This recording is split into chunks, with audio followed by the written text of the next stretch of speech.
Bonjour, aujourd'hui vous m'avez demandé un petit exercice pour récapituler et essayer de revoir un petit peu le chapitre 2 sur les solutions aqueuses. Donc là je vais vous parler un petit peu de dilution et de dissolution à travers un exercice sur l'éosine qui est un médicament. La première question qui consiste à calculer une masse. On vous dit dans l'énoncé, vous pouvez le retrouver en dessous, en lien. L'énoncé nous dit que nous avons une concentration en éosine de 20,0 g par litre, concentration en masse, et on a un volume de 2 ml, 2,0 ml. Première question à laquelle on va répondre, c'est calculer la masse. Donc quand vous avez un exercice, il faut toujours analyser l'énoncé, noter les données et noter ce que l'on cherche. On cherche petit m. On va donc chercher la formule qui nous permet de relier ces trois grandeurs.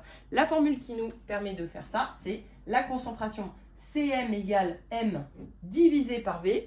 On réarrange l'équation. Si vous n'êtes pas à l'aise pour réarranger des équations avec une fraction, je vous conseille de faire le petit triangle qui va nous permettre directement de savoir comment trouver la masse. Je vous rappelle comment on fait. On cache ce que l'on cherche et on regarde ce qui nous reste ici. Donc la masse est égale à la concentration fois le volume. Avant de faire l'application numérique, il faut bien s'assurer qu'on soit dans les bonnes unités. Le volume ici, il est en millilitres. Ça ne marche pas. Il va fois 10 puissance moins 3 litres.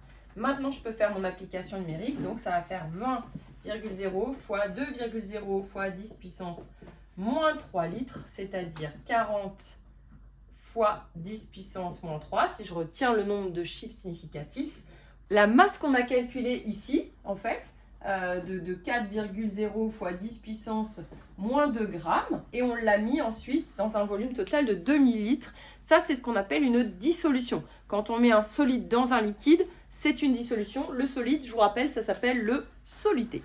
On passe maintenant à la deuxième question. Donc ça, c'était la première question de cet exercice. La deuxième question qui est en fait relative à la préparation d'une solution fille à partir de cette solution mère. Vous vous souvenez ce que c'est? Solution fille, solution mère. On est en train de faire cette fois-ci une dilution. Alors, lors d'une dilution, on sort la formule de la dilution qui nous dit que la concentration en masse de la mère fois le volume de la mère est égale à la concentration en masse de la fille fois le volume de la solution fille. Donc ici, on va regarder l'énoncé et dans l'énoncé, on va essayer d'identifier qui est la solution mère et qui est la solution fille. La solution mère, je l'ai au départ. D'ailleurs, on est normalement guidé un petit peu par l'énoncé. Il y avait un petit indice M. Bon, c'est concentration en masse de la mère. Et puis, dans l'énoncé, ensuite, on vous parle de la concentration.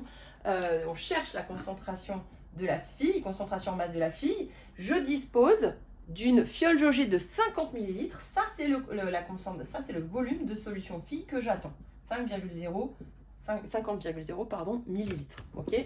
Bien, alors, concentration de la mer, volume de la mer, ça j'ai tout ce qu'il faut ici. Il suffit juste maintenant que je réarrange l'équation pour faire en sorte de calculer, d'isoler la concentration de la solution fille. Alors, si on regarde ici la relation, je vois que j'ai la concentration de la solution fille, j'ai le volume de solution fille, donc il faut que je me débarrasse, je le passe de l'autre côté.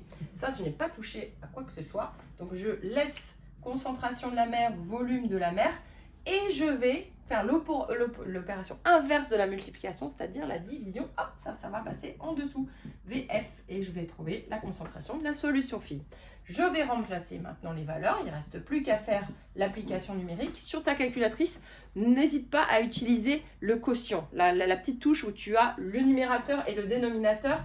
N'utilise pas la touche juste diviser parce que comme on va multiplier par des 10 puissance moins 3, etc., c'est source d'erreur. Donc ici, la concentration de la mer, elle va aller 20,0. Le volume de solution mère, c'était 2. Je n'oublie pas de le mettre en litres, 10 puissance moins 3. Ici aussi, pareil, la concentration, le volume ici, il est à 50, 10 puissance moins 3 litres. Hop. Et voilà, vous n'avez plus qu'à faire le calcul de ça. Donc quand on fait ce calcul ici, on va trouver 0,8 grammes par litre. Ou alors, si vous voulez le mettre en écriture scientifique, c'est possible aussi, 8,0 fois 10 puissance moins 1 gramme par litre ou gramme litre moins 1, c'est la même chose, c'est la même notation. Ok, dernière question maintenant, on vous demande de calculer le facteur de dilution. Encore pareil, tu trouves ça dans la mind map. Le facteur de dilution, c'est la concentration de la solution mère sur la concentration de la solution fille. Si tu t'es trompé dans le calcul de la solution fille, bah, du coup, tu vas te tromper dans le calcul du facteur de dilution. Moi, je te conseille d'utiliser l'autre formule du facteur de dilution parce qu'en fait, il y a deux formules.